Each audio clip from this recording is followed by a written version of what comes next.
Conférence de cet après-midi, cette dernière conférence, avant la synthèse donnée par le docteur Michel Geoffroy. J'en remercie d'autant plus Madame Dominique Quignot d'assurer donc la relève sur cette question très importante, bioéthique, économie et société.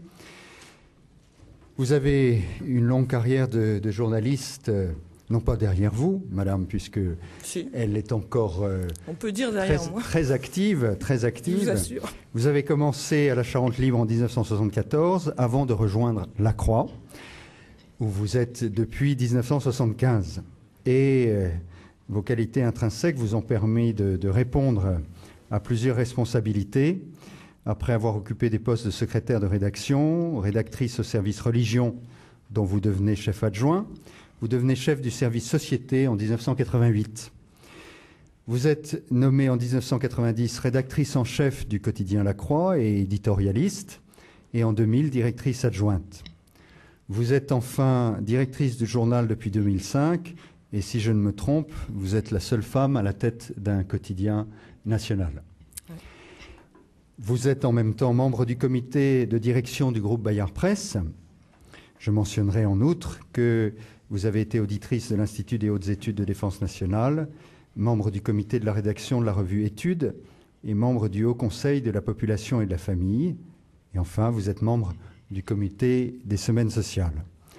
Nous vous écoutons pour un sujet qui fera la synthèse, si je puis dire, entre notre travail de ce colloque et le séminaire de recherche qui a conduit, et c'est un scoop, vous savez, c'est comme les Journées mondiales de la jeunesse, on annonce la suivante, le travail qui va nous mobiliser avec une équipe présente et renouvelée pour les 2 ans à venir sur les questions de justice dans l'accès aux soins et contraintes économiques. Nous vous écoutons donc avec plaisir sur bioéthique, économie et société. Merci.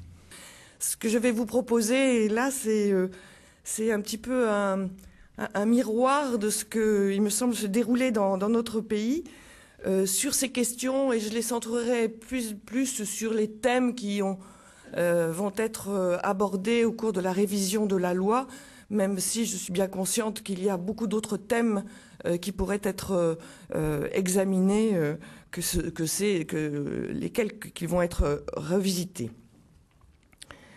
Et je vais en plus faire sans doute porter plus d'interrogations que de réponses, mais peut-être après tout comme cette opinion publique dont on voudrait bien savoir ce qu'elle dit, ce qu'elle pense de ces sujets qui vont lui être présentés à l'occasion des États généraux de la bioéthique et puis au moment des débats au Parlement l'an prochain sans doute. Comment cette société française appréhende-t-elle ces questions très complexes? Pourtant, tous devraient se sentir concernés. Ce n'est pas qu'un problème de juristes, de philosophes, de médecins, de parlementaires, de religieux, car les cas concrets que porte la bioéthique, ce sont à vous et à moi qu'ils se posent, au plus intime de chacun d'entre nous, puisqu'il s'agit de vie, de mort, de rapport à la souffrance, à la maladie, au handicap, et nous y sommes si peu préparés. Et les questions nouvelles, ouvertes par des techniques désormais possibles, sont véritablement vertigineuses pour ceux qui s'y trouvent directement confrontés. Et donc, pour faire un peu ce panorama de l'état de l'opinion, notamment de tous ceux qui ne sont pas confrontés en direct, soit par leur métier, soit par ce qu'ils vivent dans leur vie à ces questions, mais je vais essayer de vous le présenter par des moyens qui sont les miens, à savoir d'abord ce qu'en disent les médias, ce que disent les sondages, et puis dans un troisième plan, ce qui me semble être l'état d'opinion et les quelques freins possibles à une réflexion globale des Français sur ces questions extrêmement importantes. Au travers des médias, comment comment ces questions arrivent-elles finalement à la connaissance du plus grand public? Eh bien, je dirais assez rarement. J'ai fait, il n'y a pas longtemps, une recherche avec le mot bioéthique, parce que j'avais besoin de voir un certain nombre de choses. Sur les 2 premiers mois de l'année, à part la Croix, excusez-moi de faire de l'autopromotion, il n'y avait guère d'autres journaux qui remontaient à la surface. Ou alors, j'y reviendrai après plus tard, ça arrive dans les médias par l'intermédiaire de cas particuliers, de faits divers, mis en lumière par une association militante, par un avocat qui veut faire avancer la cause, par un lobby éventuellement, un groupe de pression. Là, on a le sentiment que pour l'instant, en tout cas, la révision des lois dites de bioéthique ne fait pas recette. Je pense que ça changera quand on approchera des échéances et quand il y aura les rencontres publiques. Mais pour l'instant, est-ce que les gens se posent la question de ce que ces lois, en tout cas, ou ce que ces limites que l'on pose aux pratiques construisent dans notre société? Quelles idées de l'homme elles traduisent? Quelles conséquences ont ces pratiques si on les autorise ou si on les interdit? Pourquoi faut-il des barrières, etc. On n'a pas le sentiment que ce débat vive. La compréhension des enjeux est compliquée par le fait que, consciemment ou volontairement, mais vous en avez parlé tout à l'heure, Madame la professeure, les chercheurs, les associations de malades ou les groupes de pression ou les médias ont tendance à euphémiser les réalités, à adoucir les mots employés pour désigner les actes et les techniques. Vous avez parlé de la réduction embryonnaire, mais bon, on a tous en tête, à propos de l'euthanasie, le droit de mourir dans la dignité, l'expression que beaucoup pourraient revendiquer, mais pas en mettant tous le même contenu. On est passé de l'expression mère porteuse, qui n'était certes pas très satisfaisante, à gestation ou maternité pour autrui, histoire de souligner la dimension altruiste de l'acte. Et en préparant la série bioéthique que nous proposons dans la Croix, j'ai appris qu'on ne devrait plus dire le bébé médicament.